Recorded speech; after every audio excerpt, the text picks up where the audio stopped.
my gosh. Hi, everybody. Hello, everyone. There's a whole bunch of people here. I'm so sorry we were late.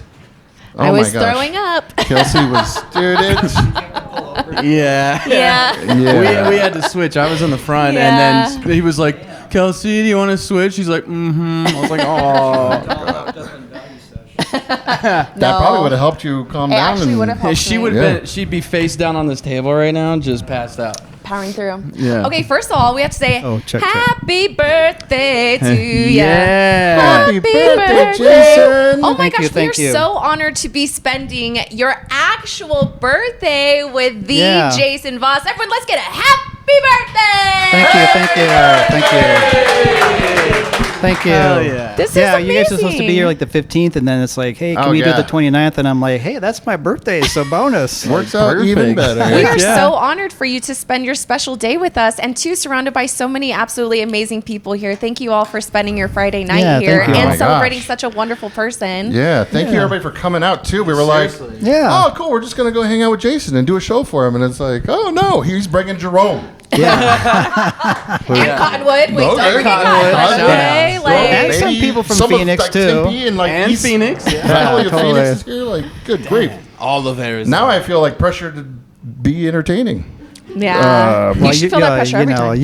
You hardly had any time to unwind from the drive. So. Oh gosh, so like it was like a week ago. We're like, oh yeah, so we're going to Jerome next weekend, and then I was like, that's Labor Day weekend, and we work until 5 p.m. on Friday. So we're like, every weekend on the way north from Phoenix, when it's a 3-day weekend, it's just madness because everybody's leaving the heat. Yeah. So there was traffic, and then our GPS took us a weird back way. Kelsey gets car sick before we get to the windy roads. I was already sick. We were like, before we get to the windy roads, you want to get out and like walk around and maybe puke before. And you had a Circle K hot dog. I did. That was mistake. That was mistake number one. Honestly, like it actually was a cheddar sausage dog, and that was. I was like, that looks really good. You could have driven a straight line like an airstrip here and eaten that hot dog. We still would have pulled over. It wasn't just the hot dog, but I looked in the back and you had drowned it in ketchup and mustard. And mayonnaise. Like it was just, And mayonnaise. It was like a thick layer of condiments with a hot dog. It's a bad idea, guys. Wow. Don't do it. You should 10 out of 10, don't recommend. You should put that on your dating profile because that's a red flag. Mayonnaise on a hot dog? I have many red flags. Well, you get shit like for putting 100. anything just other than mustard on if it's not hot dog But what about aficionados. like a Chicago dog? You got to do relish? Yeah. Unfortunately, there was no fresh tomatoes at that Circle K I do for me to Miracle put Whip on on. my hot dogs. So. Yeah, that's even worse. Miracle Whip. I was a Miracle Whip kid. Like, Well, me too, but I don't put them on a hot dog. I put it on everything. Like mayonnaise was Miracle Whip when I was a kid, so I was like, Yeah, me what's too. mayonnaise? Like, this is weird. I like Miracle Whip and potato salad. It's freaking great. Oh yeah, It's very good.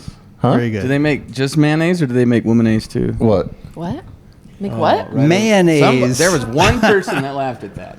Mayonnaise. You call it mayonnaise. Mayonnaise. Not mayonnaise. Mayonnaise. It's mayonnaise. So it's like, what about the womanase? This is all about the mayonnaise, huh? Womanaise. That's how we're starting. Tell us about womanaise, Kelsey.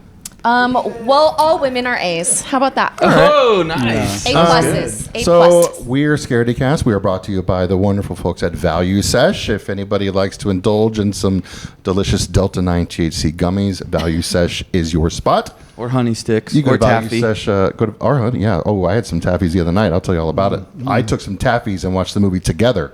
Don't do that. We will be talking about that. Don't do it. Absolutely. Or do it. Man. But you can go to valuesesh.com and use the code Scaredy, save a few bucks. We're also brought to you by Fright Rags. I'm sporting my Tales from the Dark Side Fright Rag shirt today. Beautiful Nice. shirt. If you want to look as good as me, just go to fright-rags.com. I and think use Tony code needs more Scaredy10. sponsors to pay for a tattoo on We him. do. Speaking of which, Actually. make sure you go to Horrormonger this holiday season to get all your Halloween horror goodies and Absolutely. spooky things. And they're going to have a little Terrifier signing in November. It's True. In the East Valley. It's great. It is the East Valley, Yes. Mesa. East So, Valley, yeah. know, But I mean, we're worth up the north right drive now. Because Yeah. at these conventions, you're waiting 10 hours to get It's a almost signature. as far from Horrormonger's almost as far from my house as Jerome is from my house. That's wild. Really? Yeah. Well, I'm in Anthem. So I know. Does it take that long to get there? Yeah, it's pretty far. It's out there, man. Damn, dude. It's out there, man. Wow. It's amazing. Oh, did you see? So based on your interview with Erica Fett, I whipped up the Flatwoods Monster. That's what I noticed. I was like, that's front and center. And I was like, dang, because I was like, okay, he knows his cryptids. Yeah, so I whipped that up. Just like chilling right Did up. you make it? Yeah. Yeah, he's an artiste. Can I touch it and move it? Yeah. No. And see, you could buy the wooden cutouts, but I'm like, I just make that out of cardboard. Oh, That's amazing. I wish I had like one drop of creativity in my body to be able to do that. And all this best stuff here, like I mean, this is a lot of my original art back there as well. I can't do art at all. Do you have some of this stuff or all this stuff? All this stuff is mine. And then I made the ghost miner back there. Man, and then the banner was made by this guy out of Florida who does these cool circus banners. And then you see the Ghost Walk poster there. Mm-hmm. That's my art for the poster this year. I wish I could do cool art. I've done it like 4 times. How much? And then I got stuff here is all art? mine. Yeah, I do, dude. Is all this for sale, or is there some pieces? Some of the stuff that's for sale is in there. Oh, okay. But then I have stuff up here in a couple of galleries for sale. Ooh. Well, speaking of, so Jason, birthday boy Jason Voss, we know you obviously from Tours of Jerome, which is absolutely incredible. You took us on a tour last year, and we were able to get some behind the scenes in a few different places, and we'll highly recommend. So first, let's talk about the tours, and then we'll get into more. I mean, you are so multifaceted. Like, you're an artist. I mean, you have so many absolutely amazing stories. I brought along all kinds of cool stuff to share with you guys and show and tell. Totally show and tell. Hell yeah. I love show and tells. So when you guys here last time, of course, you remember Lonnie and his wife Renee. Mm-hmm. Ronnie, who is a resident at the Clubhouse Hospital, the 3rd hospital in Jerome, which opened in 1917. And that building's gorgeous. How are things there, Lonnie? Any haunted activity there? Okay. Lonnie, we scared him away. The true star of Ghost Adventures to me. Seriously. The real. Absolutely. That's who I was. Yeah, we got some behind the scenes with that as well. So this time of year, you guys are probably aware of it, it's really slow. It's too hot, people, whatever. And so summertime is always kind of dead. So I like to focus on artwork and doing other things. So how are things down in the valley? Also slow journey. I mean, it's 120 degrees. Yeah. It's miserable down there. Yeah, it's absolutely. But you know what? I prefer it though. I prefer 100 degrees over 50 degrees any day. I am a desert baby. Dude. I don't know. It depends. I'm gonna get out of there. It depends, honestly. That's insane. And you guys got to talk to my friend Nadine. She's awesome. Oh yeah, Nadine. Super stoked. She's cool. We can't wait to work with her. I want to take her to her. She's great. I've been telling her about you guys for about a year. We should have like a crossover. Cool. Yeah. Like get Ghosted up here, have Tours of Jerome down. Yeah, because she wants to come up here and do the tour and stuff, and I want to go down there. So like, if you guys tell me, hey, we're going to do this, I can't really leave in October because me and Don are so busy up here for doing tours, and but in the wintertime, I can kind of go do stuff. I bet you guys are booked for Halloween. Yeah, right? we are. We get Halloween pretty busy. season. Yeah. Is that the busiest time of year for you guys? Halloween's very busy, October, and then also March, April, and May. Because spring break. Now, when we went, okay, that makes sense. I mean, it's such a, I love Jerome. It's absolutely gorgeous up here. There's so much history beyond just, just the ghost side of things. Like, there's so much history down here. Can you give us a little insight into the tours that you give, as well as maybe what people might expect? Because you have some absolutely amazing I always stories. tell everybody, first and foremost, Jerome is a copper mining town, historic copper mining town. First and foremost, people are like, hey, Jerome's an artist town. It's like, yeah, but it was first and foremost a copper mining town. The mines closed in 1953, the big mine. And so the town was stuck with a conundrum, like, what do we do? Now the mine is gone. How do we make money? Because there's still people who have businesses up here. They knew they had something special because there was no Highway 17 yet. This is 1953. So the way that you had to go to Flagstaff was from Prescott through Jerome. Oh my God. I hate that. If you came through Jerome, let's say it's 1950, there's like thousands of people up here. So the mine closes in 53, the population drops. So like 1955, 56, there's like 100 people up here. And there was truly a ghost town. There was some people here, right? Mm-hmm. And so they knew they had really something special. They formed the Historical Society. They had a big meeting. They're like, well, what are we going to do? It's like, well, we got this captive audience of people that got to come up here. They want to go through antique shops, get a bite to eat, get some gas. So they started like really, catering to tourism and kept the town running, kept it alive. Formed the Historical Society, started working with the mining company at the time, which was Phelps Dodge, and started to preserve the buildings that were all still here. Otherwise, they would have just tore everything down. So then, of course, as the story progresses in the early 1970s, you have hippies like Richard Johnson showing up here. Gee whiz. Okay. And they start like looking around like, hey, man, how much did it cost an old boarded up house over there? And they're like, well, a young man, a young lady, if you're sincere and going to take good care of it, we'll sell it to you really cheap if you pay off the back taxes on it. Am I correct? Actually, we squatted. That too, yeah. It's past the statute of limitations now, so you can say that. Yeah. So, but he was here in the early days. He's told me all kinds of stories.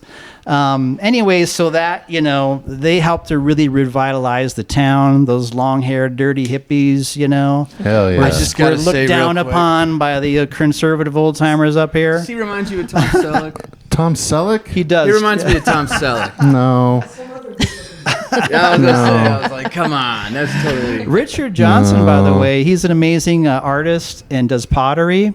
And he used to win the Jerome Halloween costume contest every year because he makes these handmade. He makes these handmade costumes out of cardboard, like robots and stuff. And foam rubber and cardboard. He does remind me of Bill Watterson, though. The actor. I'm gonna have to. Yeah. Any Bill Watterson fans in the building? You can literally hear the crickets. It's all right.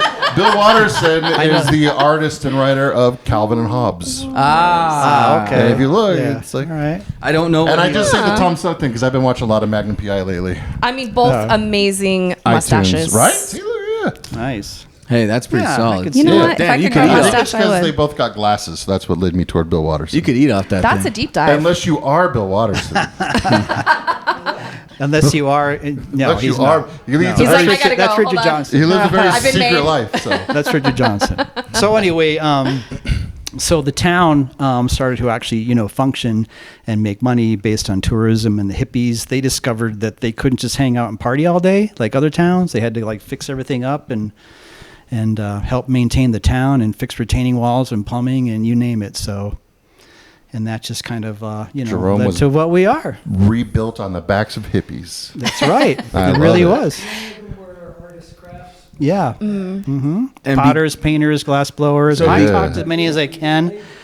And yeah, they needed to get stuff done and didn't have any money. So is that how, like you were saying, it became the touristy, became the art town? Is that There was how? because prior to trades- that, Jerome was a company mining town. You went to the gas station, you went to the store, you went to the department store. Everybody was all connected with the mining company, because it's a company town, right? You're at the diner, you're sitting next to people that you all were coworkers and their families. Once everybody left the town, now you're left with what do we do to keep the town going? So they turned to tourism because, like I said, you had to drive through Jerome to get to Flagstaff from Prescott. Could you imagine if they would have taken all of these absolutely gorgeous buildings down? That would be so devastating. Yeah. I mean, Jerome wouldn't be here without, that history and without being able to have. They had designs. The head of Phelps Dodge made some statement that they were going to tear everything down that they owned, and he foresaw Jerome being reduced to nature, grass and dirt within 20 years. Right, Richard? Yeah, that's what they wanted to do. And then people were like, no. We're going to preserve what's here. Thank you. So there's still so much nature and absolutely gorgeous views. Yeah. But they wanted to just level the whole place, and have nothing left. So Thank God they did it. The Historical Society formed in 1953, so they started to, work with the mining company and buy stuff. So every, cool structure that's here and is livable or occupied or occupiable because somebody sank money into it to save it instead of watching it get callously torn down. Famously so, there's over 80 miles of tunnels underneath our feet. I'm sorry. Do you think what? anyone's Can you living down repeat there? that There's for- over 80 miles of tunnels underground. What did you just say? Do you think anyone's still living down there? I don't think so. No, are you Oh my sure? God. 80. That's 80. Over 80 I mean, there's miles people of living tunnels. under Las Vegas. What in the hell is all They're that not for? accessible to the public. That we know of. That's go like live there that's right like, now. it's like when they say that orcas have never attacked a person. It's like, well, you don't know that out Oh, in the that ocean, person man. didn't live to tell the tale. Yeah, right. That's because they ate all of it. Yeah. Damn. Except hills have eyes. It's like Yeah. tunnels. So, the Jerome thing that has the tunnels. you come up to Jerome and as an artist, there's so much cool things to be, inspired by. So it's like the mining history, the hippies. You go back to like the Roaring 20s. The bootlegging, the moonshining. Even before that, you had the Native Americans. You had Spanish conquistadors here in 1583, before it was even a town, in 1598. So, they outlawed prostitution in Jerome in 1918. I think it's by the rest of Wink, Arizona. wink. Just kidding. So what happened was, We used to be a country. well, because they had gotten rid of it before, like in 1905, and they got rid of it, and then they elected a new city council in 1906, and they brought it all back. But what happened was 1918, of course, we're in World War I, right? So they had soldiers stationed here and then down in the smelters in Clarkdale. And they didn't want these soldiers picking up any VD, so they got rid of the prostitution, and they just kind of went underground. They changed what they were called, like they became like laundress or whatever, or they moved to Cottonwood, because Cottonwood had no police in the 1920s. What? Cottonwood- Jerome did? Jerome did, yes, but Dang. Cottonwood didn't have any law enforcement all through the 1920s I mean, until it's too far until from here for the cops 1929. to go there. They It's had not that they far. had the police in That's true. Jerome. They had it in Clemenceau, and they had it in Clarkdale. But Cottonwood didn't have any police station or jail until 1929. Damn. So a lot of the prostitution went underground here, or they would just moved to Cottonwood. So it was copper first, then it became tourism. How did it get so completely like ghosty, haunted, death related? Well, even back in the early days, you talk to some miners, and they'd be like, I think I saw so-and-so who died 6 months ago. I swear I saw him walking down the street. They would see stuff, kind of, hush-hush, because they want to think you're crazy. And then even like in the 60s and early 70s, they started seeing stuff. So, I think why Jerome, every town's haunted. Phoenix is haunted, obviously. Flagstaff is super, super haunted. So there's so many restless spirits here because it's a small town. You have people dying in the mines. You have dead bodies that are for sure buried underneath the town. And then, as you know, copper is a big conductor of electricity. So you got that. You got the hippies showing up with a little bit of black magic, Ouija boards, tarot cards, doing weird stuff, after hours. Stirring up all Now, that I heard ghostly that activity. Anton LaVey, who was the head of the Church of Satan, he's from Arizona. He used to vacation there in Jerome in the 60s. So Damn. I think all that stuff piled up is why Jerome is what it is. And then everybody coming here expecting that is just bringing more of that. Yeah, and then energy. you have mediums and stuff who are contacting spirits and earth, because it's not made up for tourism, as you guys experienced on my tour. It's the real deal. I know Lonnie's had experiences, Richard's had experiences. So you spend enough time here, it's the real deal. This is kind of a random one, but it's about Jerome. How often do people move out, or like do houses go for sale, or do the buildings like for the businesses? Because I've came here probably 10 times in, let's say, 15 years. It all kind of looks the same when I come, just by looking from the outside. But when you really look, like, how much is changing? How long does it take for new things to come in, or has it just literally been the same for Well, historic preservation takes precedent, as Will is nodding his head. Single digits. Yeah. Okay. Annually. So Jerome does a pretty good job maintaining its historical status, like keeping things on the up and up, and there's no crazy structure going in here. We do a better job than other towns do in Arizona. Every 8-10 years, people get priced out. Oh, okay. Oh, Yeah. that Yeah. sucks. Yeah, so gone are the days when you could squat and get a building up here, you know, for dirt cheap and whatever. Well, there goes my plans.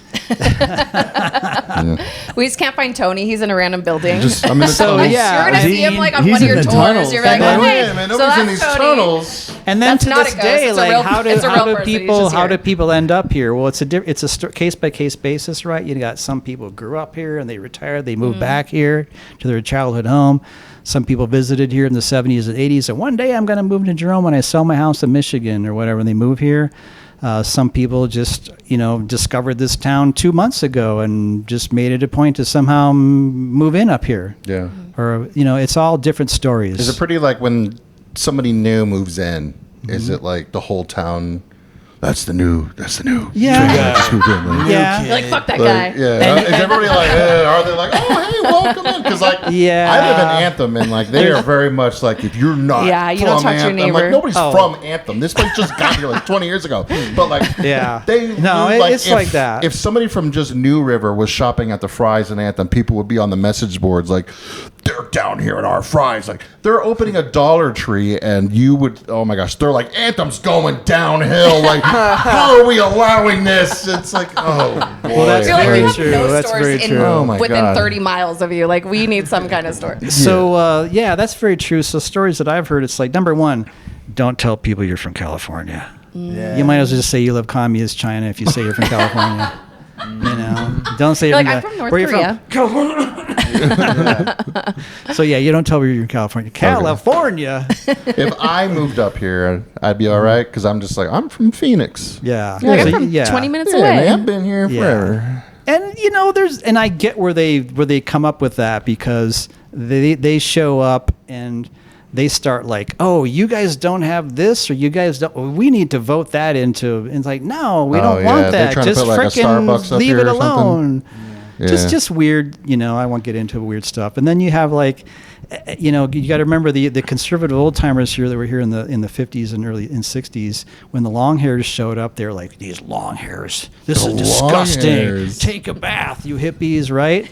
Well, now the hippies or It's like former you're catching a lot of hippies, strays out here. they're Sorry. the ones who are now looking down their nose at anybody else that don't belong here. Okay. I mean, How the turns have tables. Yeah. hey, hippies Yeah. had it right. Tsunami. Now it's the same thing. I've talked to I've done tours in Bisbee and Tombstone. It's the same thing there. Tombstone, Bisbee, you name it. Like you said, Anthem. It's the same thing. The people that are there just want to but, keep it all Jerome's themselves. Cool, and like Bisbee's cool. Anthem's not cool. There's nothing cool in Anthem. Not a thing. How dare you? I think sorry. that's got to be like you go to like some town in like West Virginia and you're like, you're not from here, are you? Oh yeah. Oh, yeah. that's scary. When I think someone that's says, just kind "Oh, of oh." a consistent thing. Anytime we've gone on the East Coast for like Days of the Dead tours and stuff, it's very apparent that we are not from We're like, there. oh my God, We're look at all like- these plants. Like you got grass? There was one time we were driving and we were like, it's so green. Oh, and they're God. like, yeah, we I were guess. being driven to the airport with Booger from Revenge of the Nerds in the front seat, and we're all just crammed in the back, just going like, "Look at these trees! Like they got trees This is here. like, we're not exaggerating right now. He was There's like a grass like, on the Jesus ground. Christ. Look how much Yeah.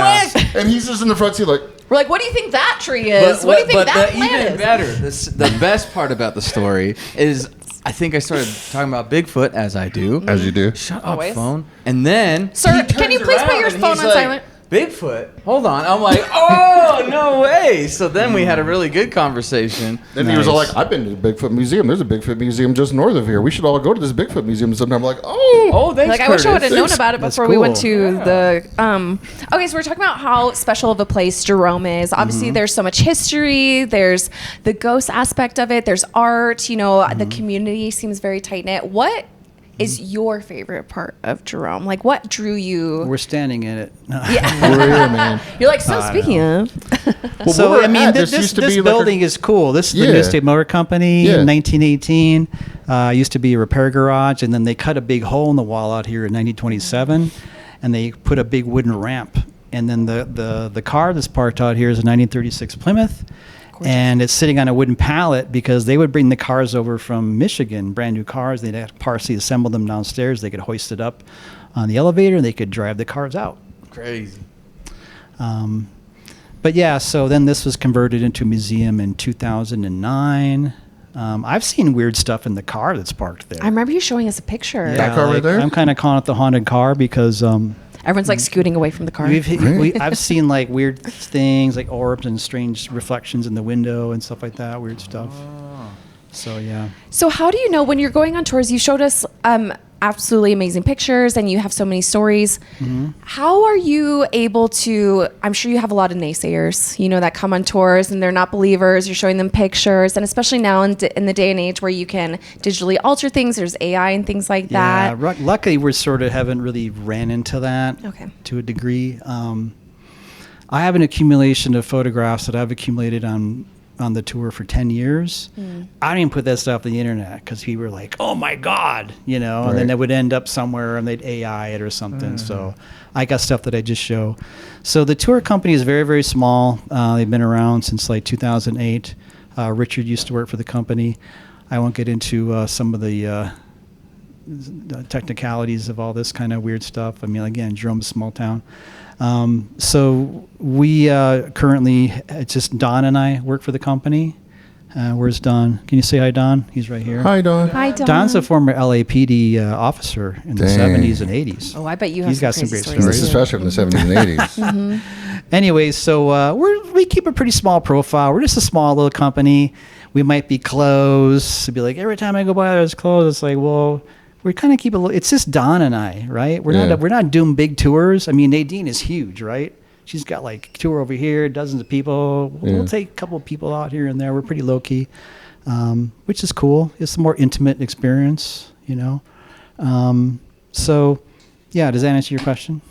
Sure. No, I don't even know what my question was. Well, I was going like with, how are you able to, I guess, navigate in the world of naysayers and things like that? Like, do you ever have anyone that started the tour being like, oh, I don't know, and then they end the tour? That's pretty rare. That's pretty rare. I mean, I love it when you're doing the tour and you get some amazing EVP and you see the look on their face. They're like, yeah. Because they're seeing it with they're experiencing it themselves, and to be able to have that is just incredible. And most people that take a haunted tour, they've taken it in other cities in Arizona or different states, or they've seen the TV shows.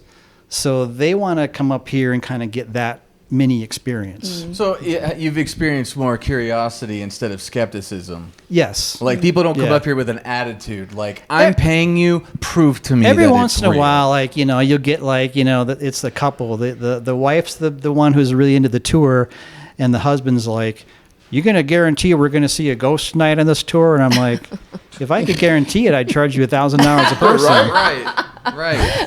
If I could guarantee it, I'd be a millionaire, sir. Like, I mean, come on. Are you out of your You're mind? I would own the town of Jerome, okay? He'd be like, the ghosts are under my payroll. So you kind of just Jason never Town. know. Like, we go around to different places. It is a walking tour. It's 2 hours, 45 hours a person.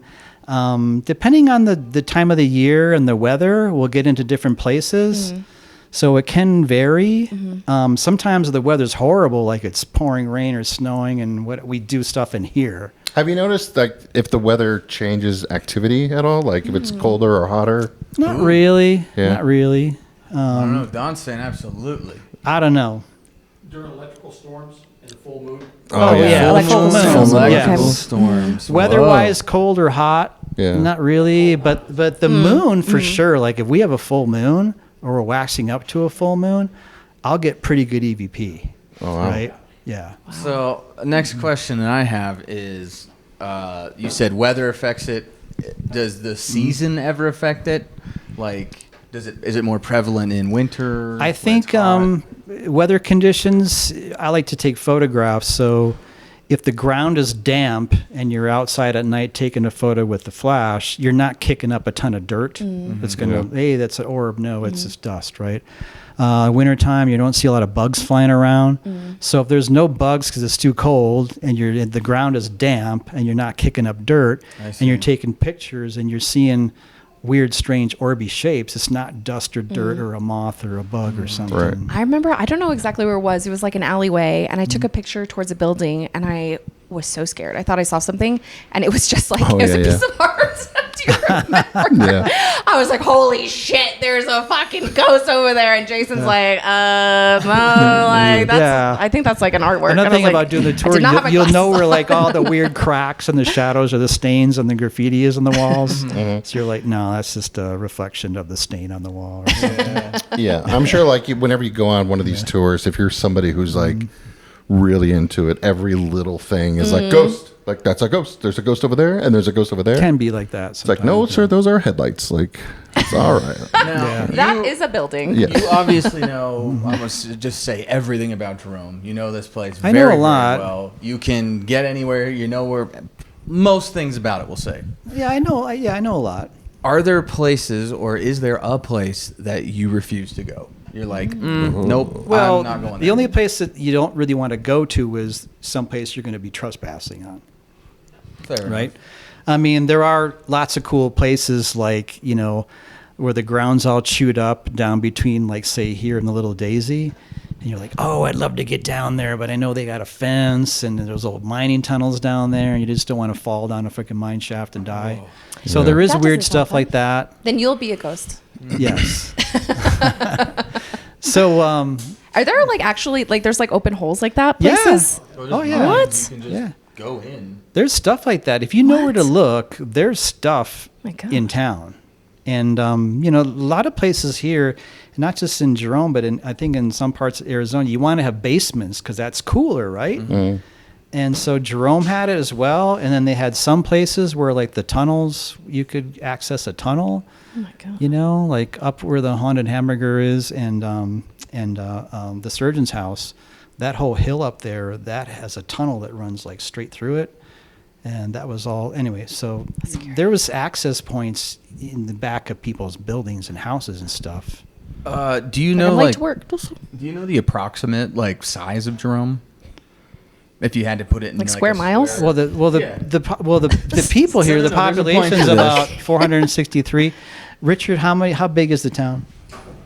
You're looking at Like a us. mile. This big. This many. It's like a mile. Will?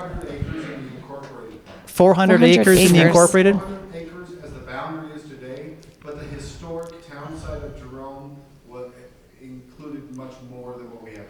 Okay, so let's shoot high, and we'll say 600 acres, right? Now, in that 600 acres, there is 80 miles of tunnel. Underneath that. What? Mapped tunnel. tunnel. So there's That's probably even more. fucking Yeah. So, terrifying. and this is not to like disrespect it at all, but this is just a very small town in kind of the middle of nowhere, Arizona. I know Bisbee's got like 2,000 miles of tunnels. That's what I'm saying. There's no way there's not Imagine- something down there. right? Someone's living down there. People don't think Something or about it. some. It's But just like- very toxic, you know. It's all like arsenic and nasty. It's the Trala logs. I mean, like, dude, there's gotta be stuff hiding down there that we don't know about. Human under. Jason, what'd you bring for show and tell over here? So anyway, so, you know, trying to talk about stuff because, of course, I've been in like people are like, oh, that's a perfect job for you. People that know me, Yeah. Because I'm really into history. I've always been into horror. When I was a kid, I used to like, you know, haunted houses and makeup and all this stuff. So before I moved here in 2014. Living in Los Angeles, I worked on a bunch of different like films and stuff. And LA, there's tons of like, you know, shops, and you got to meet Kiko from Mystic Museum, and her and Eric started that right about when I moved here. And then next door was Dark Delicacies. That was a bookstore that just closed. They were there for 30 years. They're good friends of mine. That's a cool name. And then Halloween Town's over there. So that whole strip in Magnolia, I used to live like about a mile from there. Yeah, Halloween Town was the only spot in that area we didn't get a chance to go into. Yeah, just that's a because we were great like, area. that's gonna. We'll So, be there all night. We're making a You'd whole still be there. trip just for couple that, though. of cool things that I brought. So I used to go to like a lot of conventions in Los Angeles. So I think it was like fall of 1992. I went to a convention because I had this this 2-piece vinyl, like 16-inch tall pinhead model that I made, and I wanted Clive Barker to sign it. Yeah. So I'm waiting in line to get Clive Barker's autograph on my pinhead model, and there's a little card table, and Bruce Campbell's sitting there. And I'm like, and the line's going right by him, and always talk to him like, hey, you're Bruce Campbell. He's like, yeah. And I'm like, what are you doing here? He's like, I'm here promoting the new Army of Darkness movie. God. And I'm Could like, you just imagine line for Bruce I'm like, Campbell? oh, cool. So he gives me this button, and he signs the what? back of it. What? Jason, it says Ash. Oh, that's the real deal. Yeah, That's check I that don't out. want I to don't want to touch it. Yeah. I'm not That's it, touching it. I'll be the guy touch that it. drops it. And Yeah, that's how he signed my Evil Dead poster. He was signed, and then he put Ash at the bottom of it. Like, That's And so nobody was talking to him. Yeah, right? That's Dude. crazy. Isn't that wild? That's amazing. Yeah. it's like whenever we went to Mad Monster for the first time, and David Howard Thornton, Damian Lone had a booth for Terrifier, and No one was there. Yeah, there was nobody Nobody there. stalked them. They're And just now, standing there. And literally, now it's like, I used to go to 12-hour like the long lines. Fangoria Con, That's and I awesome. went to the first few Monster Paloozas, all this stuff before I moved here. yeah. It's real crazy to see like stuff like that though, because it's like, dude, like they were at a table, not a soul talking to them. Yeah. Now they have an attraction at Universal Studios. Yeah, it's just Like, wild, right? Holy crap, man! And so you were talking about From Beyond, right? From 1986. Oh, yeah. So I became friends with director Stuart Gordon like back in like 99. Mm-hmm. And he almost played in my Call of Cthulhu game in North Hollywood anyway.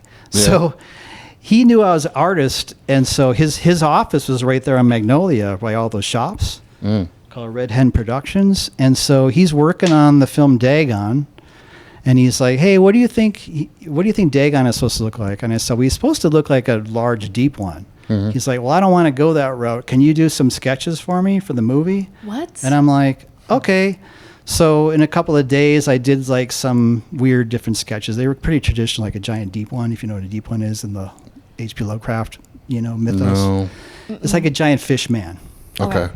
Anyway, so I went to a screening for it when it was filmed, when it was finished, in like December of 2001, and got to see it in Burbank on that same street. Mm-hmm. And then as a thank you, he gave me this, which is this cool special promotional press Yo, book. that's sick. So you open it up.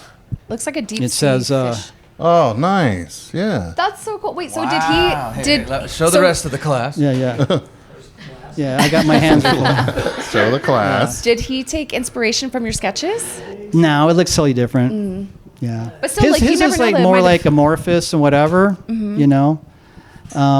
because I, grew up in Minnesota and Wisconsin, and Stuart Gordon's from Wisconsin. I was telling Tony this story. So back in the 60s, Stuart Gordon, he was directing plays, and he got in trouble for doing a nude Peter Pan, like in the 60s. Nice. Hopefully, Who did it? Yeah, man. So his there's probably movies- nude every version of like, So were he they did, like- not They made a children? clothes No, it was like, Adults Peter Pan. Yeah, so hopefully. he kind of like a newspaper article. So I was joking about that with him. Anyway, so he did, of course, Reanimator, Yeah. Bride of Reanimator, From Beyond. I remember when I was a kid, when my parents owned the video store, we would always just get random promo materials. Mm-hmm. And we remember in the 90s, there were those ghosts for Halloween that would just hang and they'd just bounce around. They'd be like, ooh. We got one of those for Bride of Reanimator. Wait, what did they do? It was, Yeah, because your parents had a video like store, perfect right? unison. yeah. That's cool. So like for Bride of Reanimator, they got one of those little ghosts, but it had like a wedding veil on it, and it had like the movie logo. God, I wish I kept it, That's but cool. I was a big idiot and That's didn't cool. keep much. Big old idiot. The only thing I kept was my another 48 hours clock. Oh God.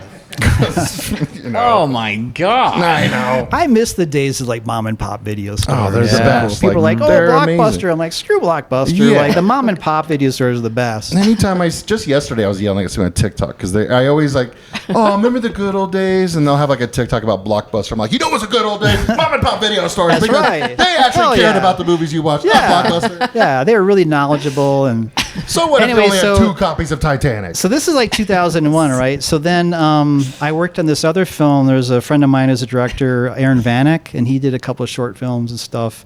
And so I ended up working on that. And then 2010, I was at this. I wasn't working. I was between doing my model building stuff at this one shop.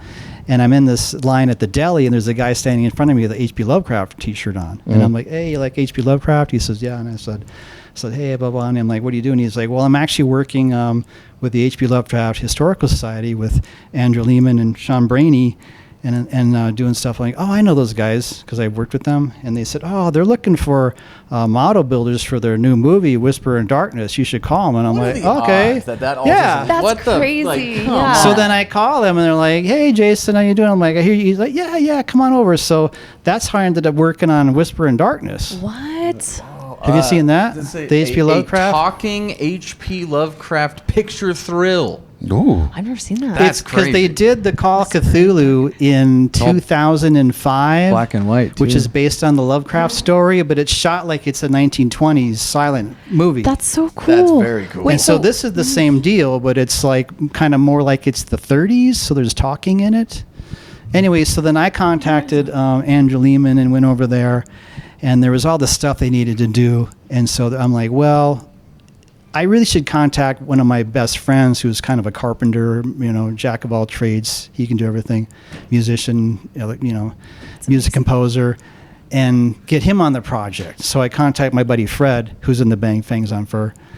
They just got back from Europe, playing Wave Gothic Treffen. Anyway, so he's like, yeah, dude, I'll come over and check it out. So then he became like the lead guy on that thing, like making all the stuff. Because I eventually had to go back building the Battlestar Galactica project. What? Yeah. What? Oh, man. Beats Bears Battlestar Galactica. Like the classic Battlestar Galactica from '78, that model. I worked at this shop in North Hollywood. We had to build 2 of them for this collector, and they were the size of this table. Whoa. Yeah. Were they like the Cylon battleships, or was it the actual? No, the actual Battlestar? Galactica. I got pictures of it in a book over here. I'll show you. You know, Face from the A-Team was on that show. Mm-hmm. And the A-Team ruled. I'm so old. I went to Universal Studios one time, and they had the tram drove through a Battlestar Galactica. Yeah, I was on that in scene. '84. Yeah. I went there in '84 and saw that. Yeah. What if you guys would have It been was on pretty the same cool. thing? So What yeah, I if we was a were big on the fan of same that tour? show. So through working on that, Fred ended up getting more jobs, and then his brother became getting hired at some other Studio ADI and the shipping department. So all these people got work because I talked to the guy at the deli. Wow, yeah. I love that. That's why networking is so important, Seriously, right? that's why just have a conversation with somebody. You learn so much. Yeah, totally. No one just likes talking to anybody anymore. I don't like talking to anybody. Yeah, see? I be working on Battlestar Galactica. I ain't saying a word to nobody. See? Well, you could be working on movies. I don't even talk to people making my sandwich. I just nod at them. I'm like, I used to drive my ex-wife crazy because I would talk to people and they were like, God, you talk to everybody. I'm like, hey, you guys, you got to know, right? you never know. And then back in 2003, I got a friend of mine, filmmaker, and he's like, we haven't made a movie in a while. You want to do a movie? I'm like, because I worked on some of his projects. And he's like, yeah. He's like, let's do that script that you wrote about the girl in the book. So August 2003, I wrote and directed this movie called The Vessel. The Vessel. What's it about? Horror? It's about It's horror. Yeah. What? So that was shown at some film festivals, like in Portland, Oregon, and That's in LA and stuff. This says thevesselfilm.com. That's an old old website from 2003. Okay, but this is all yours. It's all my stuff. Yeah. Jeez. And then this one too, and then 2005, I shot this and finished in 2006, and that's called Room for Error. The Room for Error. Now there's Written by Jay Hall. the girl, Cool. the actress that I hired in that movie. Do you know who Sadie Katz is? I know the name. She was in Wrong Turn. Yes. She's an old friend of mine from this movie. Do you know how many degrees from Kevin Bacon you are? No. Let's figure it out. Probably one. I don't know. Two. Right. In LA, it's really easy to sort of know people who were in the film industry. Who's the biggest name in the movies you did or worked on?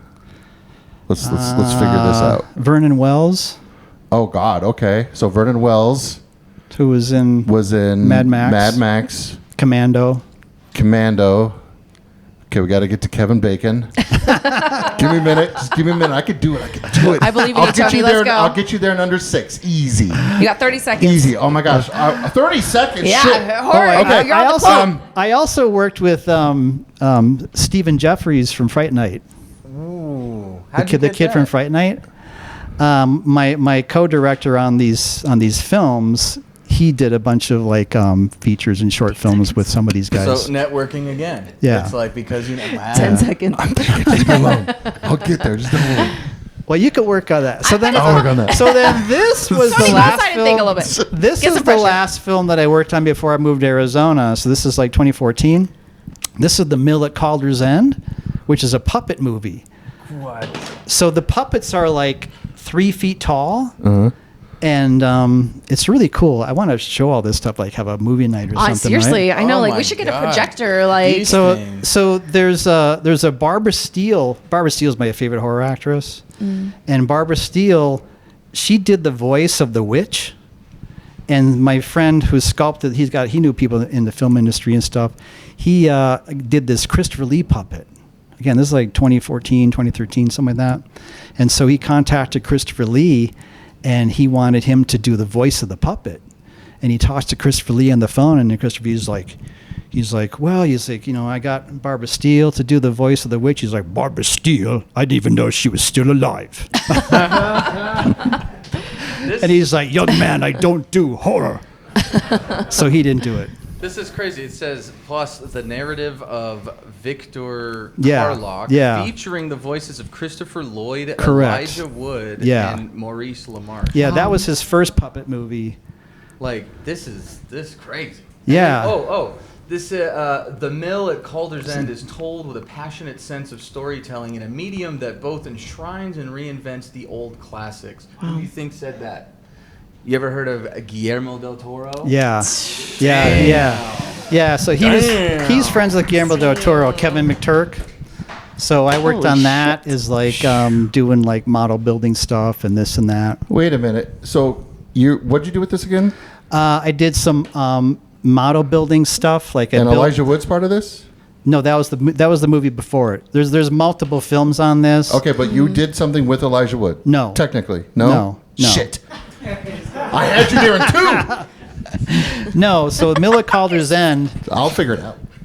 Anyway, so like wake up it's tomorrow so and be funny like- because like I could see scenes in the movie, and I remember me and my buddy Fred were like on top of this tunnel, and we had to throw dirt down, so it looks like the tunnel's caving in. The puppets like reacting to an avalanche, and we're like we were throwing dirt down on top of it.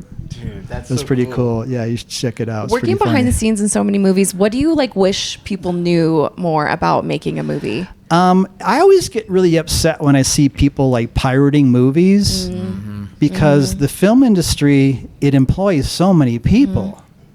You know, you look at the credits and it's like the craft person, this and that, the scenic, the art directors, you name it, costumes, makeup. So many people are employed by that industry. So Makeup for the caterers. yeah, so if you're just going to like, hey, fuck you, I'm just going to like show it for free, you're really, cutting all these people out that depend on a functioning film industry. So you direct, you write, you paint, you draw, endless amounts of things. If you could only do one of them, I can't. if you could, you had to pick one. I like that. That's a good answer. But it's like, Well, I'm always painting since I was a kid, so being paint's a number painter, one? yeah. that's the most like passionate. But it's great when you can tie it all in. I certainly you see in my paintings that here or whatever. It's always like Jerome inspired stuff because Jerome, the hill, Cleopatra Hill, lights up at night with the letter J, and then the house is glowing, and then you walk around Jerome at night. When it's really quiet, like on a Wednesday night, and you're looking around going like, what year is this? Whoa. Right. You It's get like the lost Twilight in it. Zone. It's super cool. It's Yeah. all consuming. Yeah, it's awesome. Yeah, there's no billboards and Yeah. Starbucks and Or McDonald's. light pollution. Yeah. Or dickheads with loud mufflers.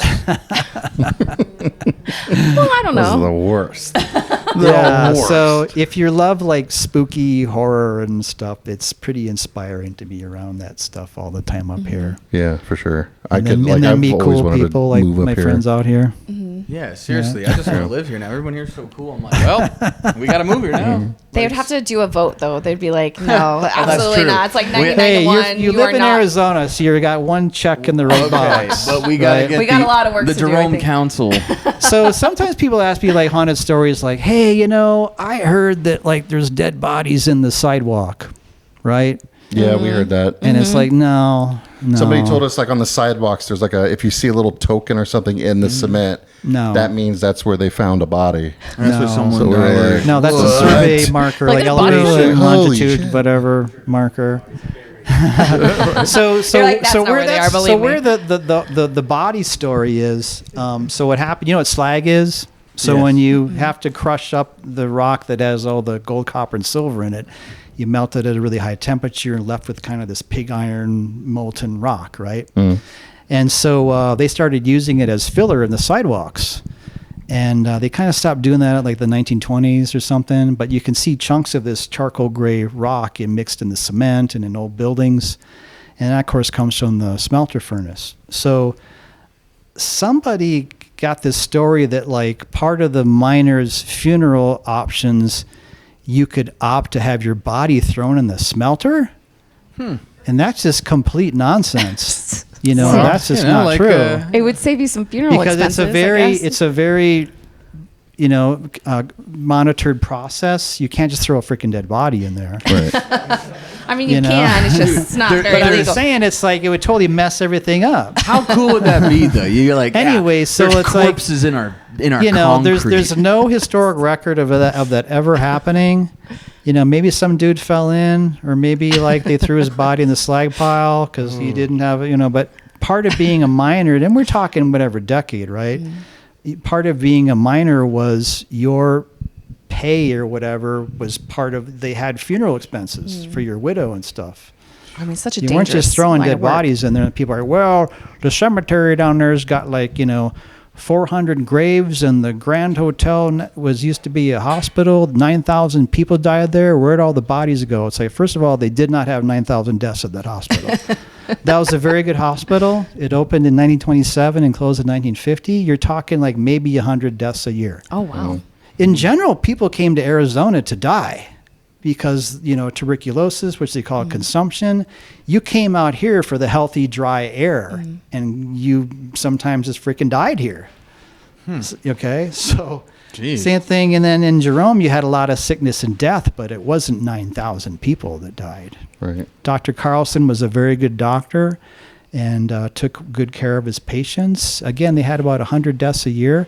Why does the cemetery only have about 400 graves? Because they had other cemeteries down in Clarkdale and Cottonwood. Or they sent your body back home. What is and cremation wasn't a big thing.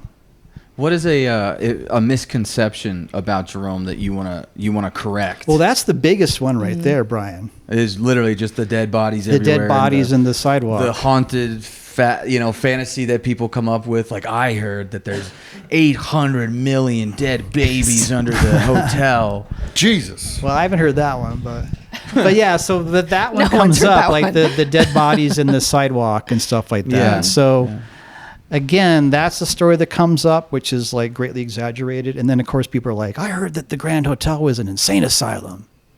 It's like, no, it was just a hospital. They had like a mental ward, quarantine wing or something up there on the 3rd floor, but it was a very good hospital. This may be cheating, or this may be an industry secret, but what do you think is the most haunted place here? The Jerome Grand Hotel always stands out as like, they're always like in the top 10 most haunted buildings in Arizona, but they're very protective about having people just wandering around there, as me and Tony and Kelsey experienced last year. They kicked I us had a the fuck freaking out. room there. They were like, you better get the hell out of But here. my friend wasn't working at the front desk because it's nighttime.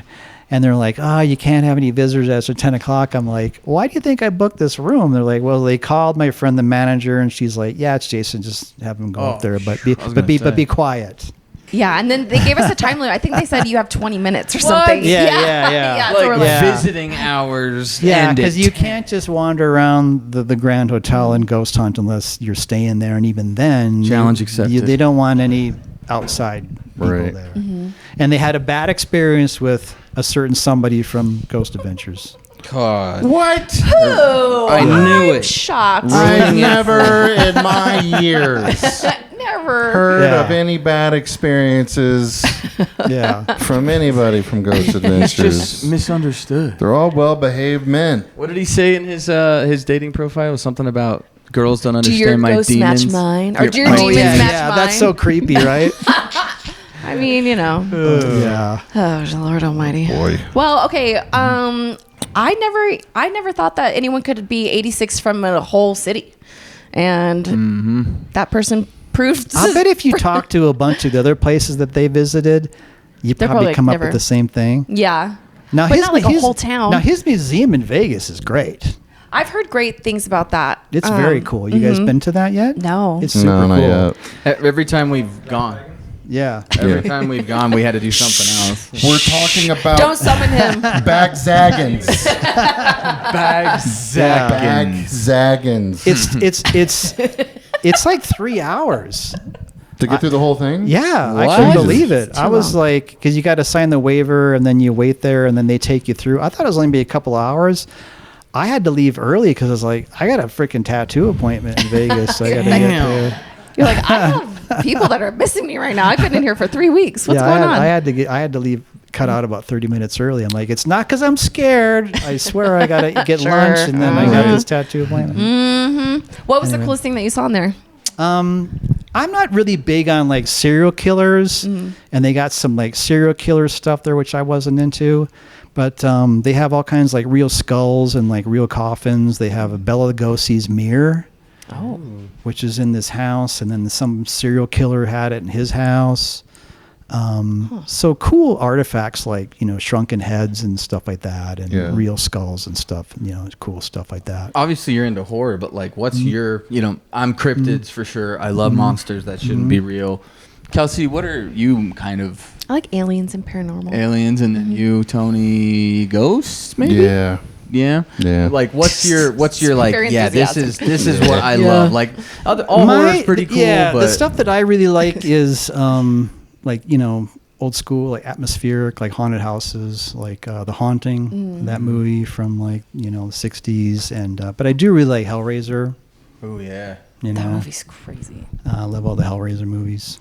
It's just so unique too, especially like we were talking about this. Well, Brian, you posed that question last episode of if you should be more scared of the paranormal and like demons and things like that, or regular humans.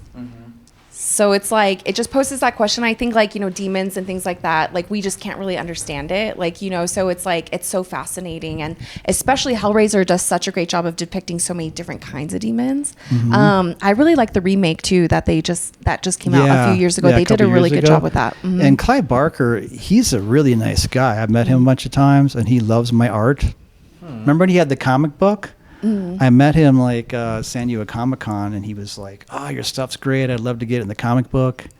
Dude, what was that like? Oh, he was great. Floating 3 inches off the ground. He was super nice. And then I met him a bunch of times, but I haven't seen him since like the 90s, really. But no, he was like, really, really cool guy. Wow. I got a sketch. I would meet him, then he'd do a sketch in my little sketchbook, and I still got like a sketch of his framed up on the wall. Better than an autograph. Yeah, Tons of people have it's great. autographs, but This has an autograph and a sketch on it.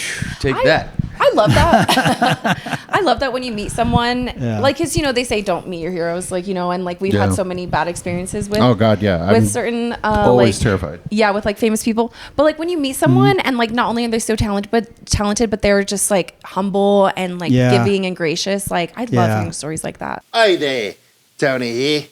Just letting y'all know that we're getting ready to talk about some movies, but before we do, we got to tell y'all about Cranked Up TV. Cranked Up! Tell them about Cranked Up TV. Yo, it is your go-to place for indie horror films. Like, it's absolutely incredible. You're gonna get films here that you're not gonna be able to see anywhere else. And two, we love a good indie horror. That's like where shit is popping off. Like, honestly, like indie horror, like horror in general is like being amazing, but like you can go any direction that you want. And to Cranked Up TV, we've met them before. They're amazing. I absolutely love them. And you can either do, is it $5 a month? $5 a month or $49.99 for a whole year. That's a great deal. If you use code Scaredycast and you get that annual plan, it comes down a little bit. I want to check that out, y'all. And you know what? You never know. Like, everyone has to start somewhere, right? Like, an indie film, like, or indie artists and just in general, like, I fucking love supporting indie artists. And so this is going to be the place that you're going to be able to see stuff, and you're going to be able to talk to your friends and be like, yo, I saw this before they popped off. It's the future of horror, literally. And too, like, I mean, we have like Felissa Rose, like, you know, in these like indie films and stuff, like all these different people are making these absolutely incredible things, and you won't know about it unless you're exposed. So Cranked Up TV is absolutely where you need to go. So Cranked Up TV. And they're indie folks themselves. They're indie folks themselves. So support them. And they're awesome. And two, $5 a month. good people supporting good people. That's right. What can I say? CrankedUpTV.com. I give up, so I'm going to have... This is going to be a group effort, you guys. Okay. Are you doing the Kevin Bacon thing? No. Kevin Bacon was in Death Sentence with John Goodman. Vernon Wells was in Commando with Arnold Schwarzenegger. There's got to be... I just got to get to John Goodman and Arnold. There's got to be just one actor in between those two. Oh, boy. Come on, y'all. I'd have to think about it. Roseanne? Maybe. Schwarzenegger and Roseanne, huh? Maybe, No? I'm not a movie I got guy. it. Kevin Bacon was in Commando. No. I wish. Well, not in movies, but because John Goodman with Roseanne, and what was her husband's name? Who was Tom Arnold? Tom Arnold. Tom Arnold? Was it? with Arnold. Did I say- Tom Arnold was on Kimbo! Roseanne with John Goodman. We don't even get to... We could go past Roseanne. We could go Kevin Bacon, John Goodman, Tom Arnold, True Lies. So was that 4 degrees, 5 degrees? It's less than Where does 6. Okay. We did it. We did it. Hell I told you we'd get you there. They He said seems it. like a cool person to meet, Kevin Bacon. He's He's been in like everything. Right. Right? Yeah, it's pretty wild. He is currently in the Toxic Avenger, which you can go see right now in theaters. And he So plays good. a very lovable asshole. And so Yes. it's great. It's fine. It's very fun. Speaking of movies, I can review mine real quick. What movie did you watch? If we want to hit any of the other topics we got, we can hit those real quick. I definitely want to do Creep of the Week. Do we? Well, because you said you had a good one this week. I have a good creep of the week, but I didn't know there'd be so many people staring at me when I talk about this. What does Well, that don't mean? develop. It's really So crass. now Don't I bring gotta it up. have to do it. Don't So bring it up. today, this is new news today. New news. Yes, well, yesterday I think somebody took some video of a gentleman. They were in the upper level of the stadium at the System of a Down and Korn concert. Oh, Okay. that'd be amazing. Anybody? You guys already know where I'm going with this? Okay, good. I saw heads nodding. Okay, oh yeah, it was at MetLife.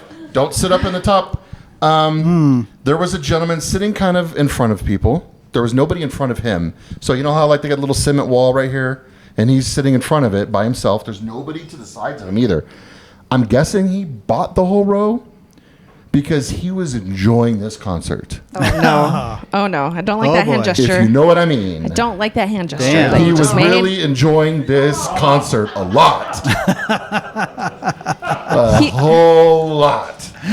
And somebody just kind of happened to notice And somebody's this. standing behind him just filming him, and they were Oh, like, it's not even the back Oh my row. God! What No, city? no, no, What he's- city was this in? MetLife, it's New York. Oh, geez. MetLife Man, they Stadium. freaky out there. Wow, And man. so they're filming this whole thing going down, and you just see the back of his head and his back, and you just see his arm just cranking, Damn. just going to work.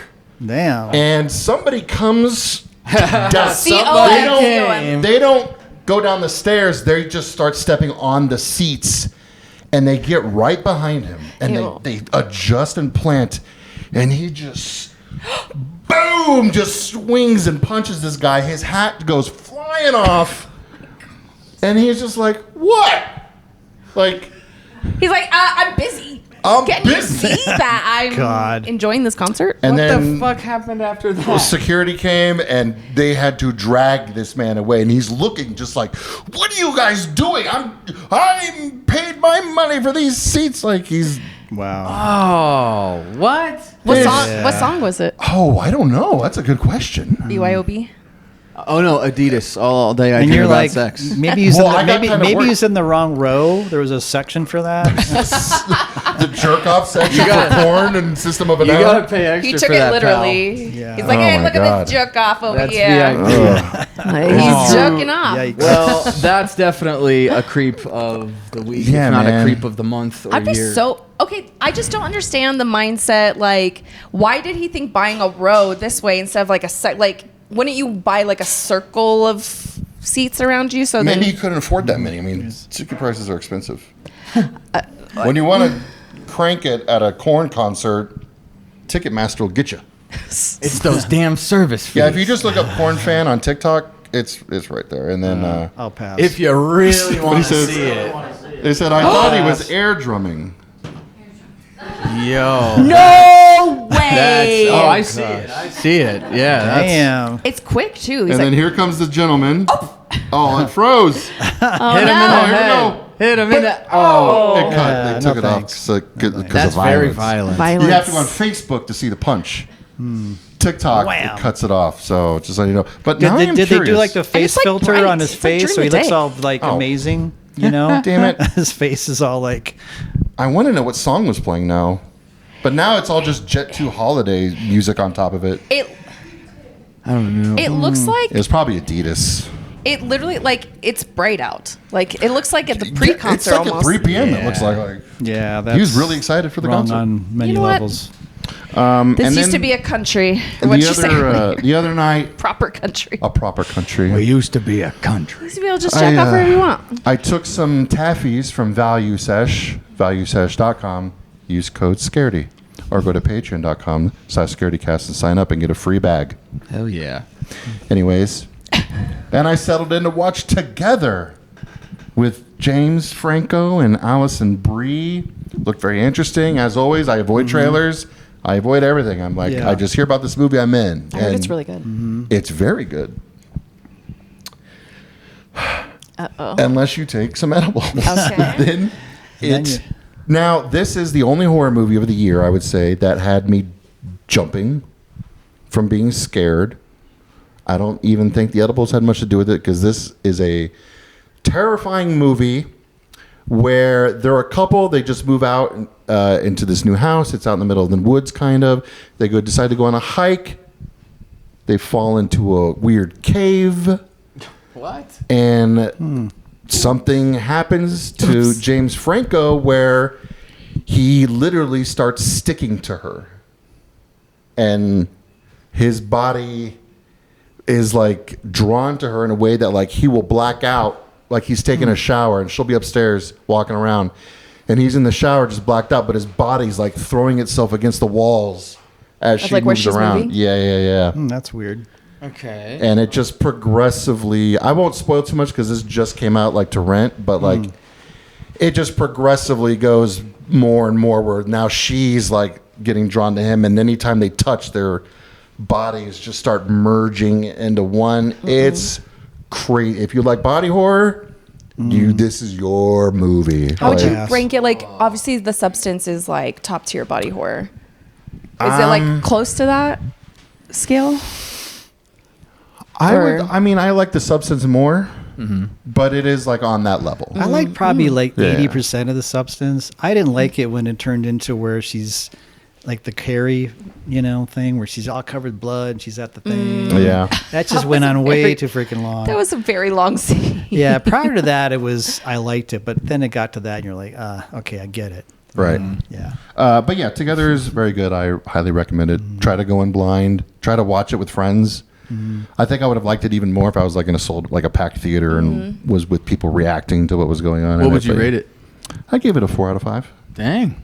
Yeah, it was really good. Damn near perfect. One of the things, like the last time I saw Stuart Gordon was, who Jeffrey Combs is, the actor?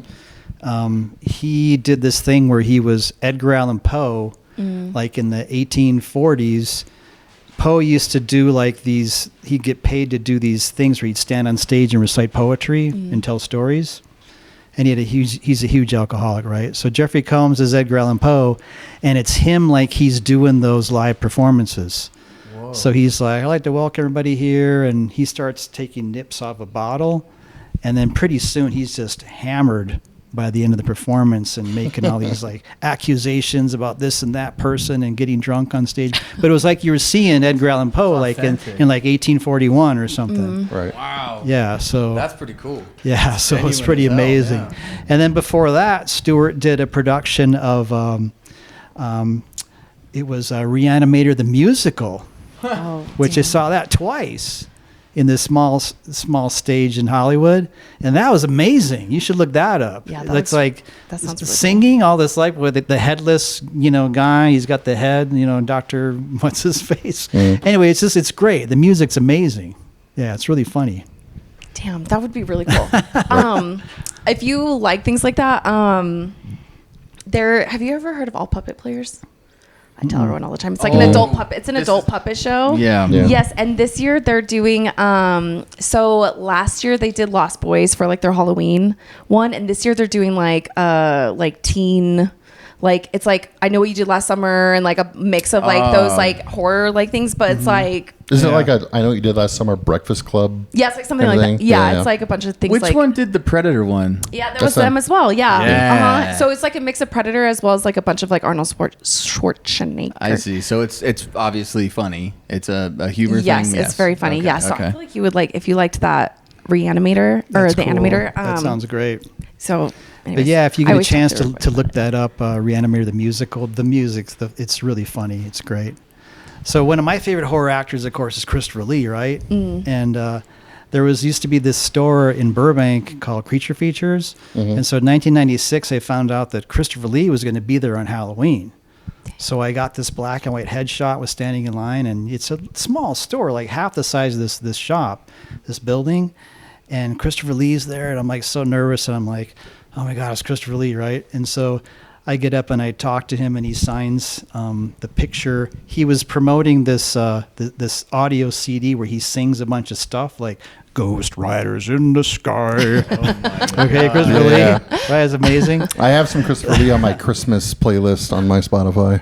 So he asked me, he's like, what was your favorite role that I did? And I'm like, that's the moment where you blank. Yeah. You're like, are you an actor?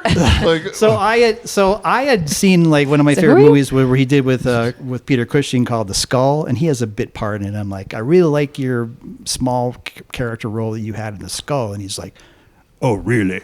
He did not like that answer. He was like, You're like, oh, wait, everything I've done. Everything I've done, young man. This very obstinate young man. That's a great impression.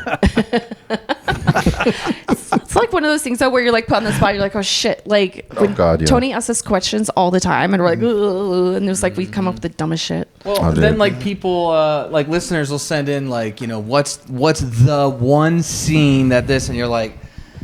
Oh, shit. We just did an hour and a half of podcast. Our brains are fried. Now we're like, oh man, any other time. The past couple episodes too, we had like some deep questions, and we're just like, dude, like we're pissing farts, like we're just you've done like 300 plus episodes, man. You're like, don't you remember in episode 125 when Kevin was, I've had people ask like, you just remember we talked about this thing last week? I'm like, no, I don't. Like, I don't remember anything from last week. You're talking about Kevin Bacon, and I don't think he was 5 separate. Okay. Can you connect me to Kevin Bacon?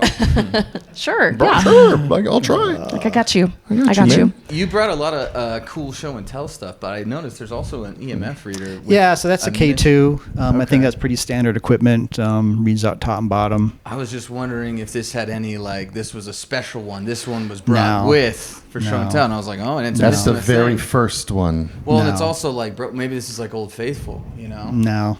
I just brought it out just in case I could be like, But these are tough though because so many things have met electromagnetic field, right? So, yeah. Well, Jason, thank you so much for thanks for coming up, guys. Spooky tales. Thank you so much for having us. Awesome. Thank all of you for hanging out and being here. Like, this was a big surprise. I loved it. Yeah, this was amazing. Yeah.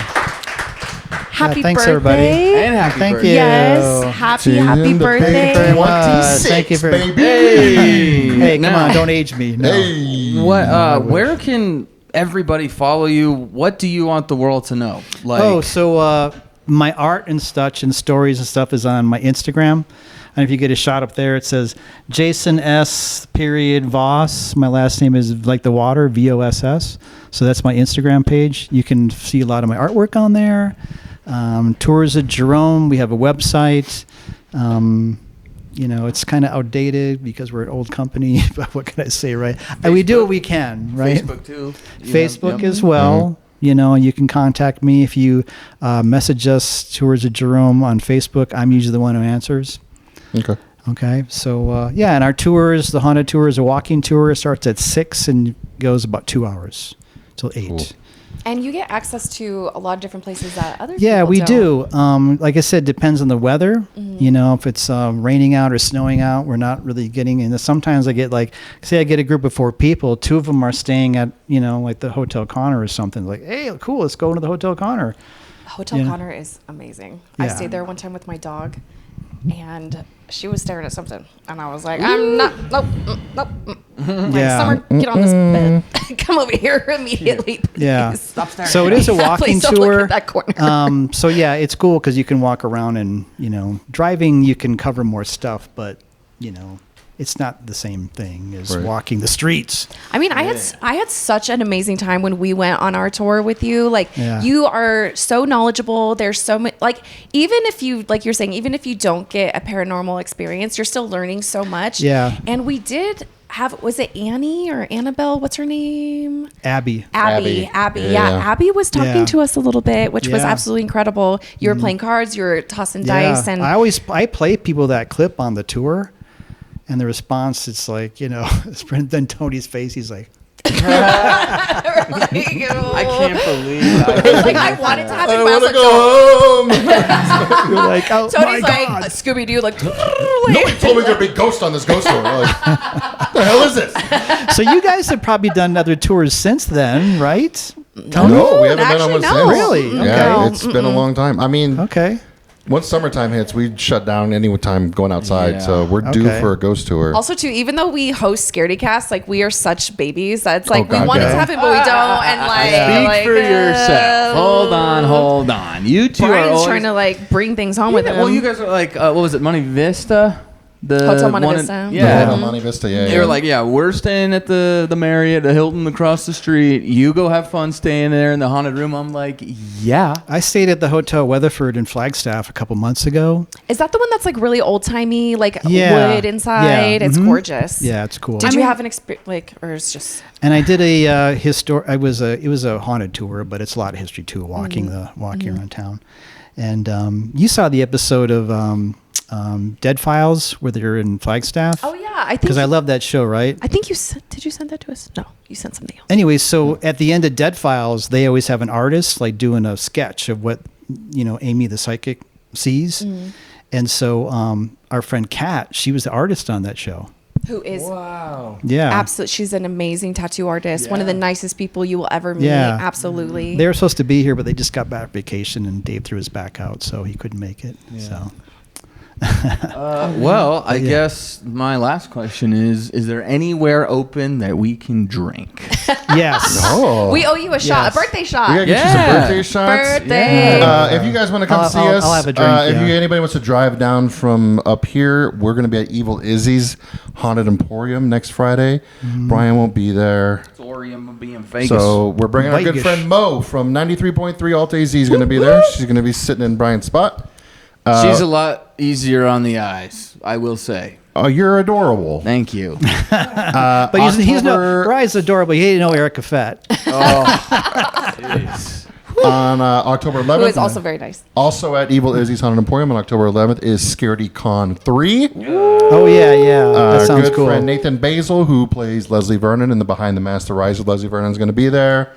We have the I am so excited that coming down from right here is Visions of a Wizard. Yeah. They're going to be... And that's not only... playing some beats out in that parking lot where there might be some pro wrestling. There's going to be BMX stunt stuff. Yeah. There's food trucks. There's trunk or treating. Oh, and the official band of Scaredycast, Mangy Bones, is driving from Florida all the way here to do a concert at So they're I coming. cannot wait. Very So cool. nobody has any excuse. Nice. Because if they're coming from Florida, We could drive 2 hours down from Jerome. Yeah, right. come on now. Y'all need to stop halfway. I'm like an Anthem. You can come hang out at my house. We go to the outlet mall. We go to the outlet mall. It's a ghost town, pretty much. It's another ghost town. Like There is another ghost town right by your house. Frontier. Just don't tell people in Amden that we ain't from there. Oh, God, right, no. right, They'll right. kick you right Say out of you there, ain't man. from around And don't these you dare parts. shop at their fries. Locals only.